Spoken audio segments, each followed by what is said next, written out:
Good morning students, how are you? I hope you are fine ya. Baiklah, kita akan melanjutkan pelajaran kita masih dalam topik descriptive text ya. Jadi Miss ingatkan kembali bahwa descriptive text itu adalah teks yang digunakan untuk menjelaskan seperti apakah seseorang ataupun sesuatu benda ya, yang tujuannya untuk menggambarkan ciri khas seseorang, tempat ataupun benda. Nah, jadi generic structure-nya adalah dia yaitu identification ya, berisi tentang perkenalan dulu, memperkenalkan siapa yang ingin kamu gambarkan, seseorang kah, tempat kah, animal kah, atau benda yang akan digambarkan. Misalnya identification-nya itu adalah mother gitu ya.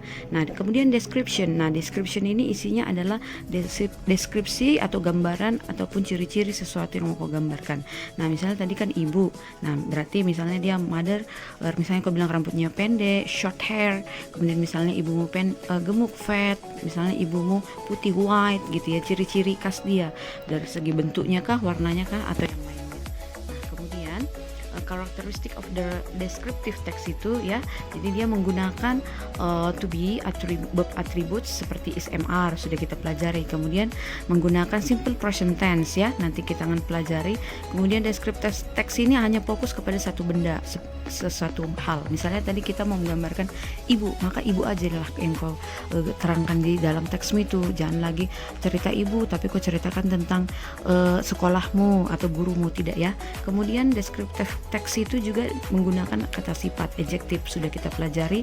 Kemudian hanya menggunakan fokus on that one object, udah tadi ya. Kemudian menggunakan bahasa yang penting, text use interesting language ya.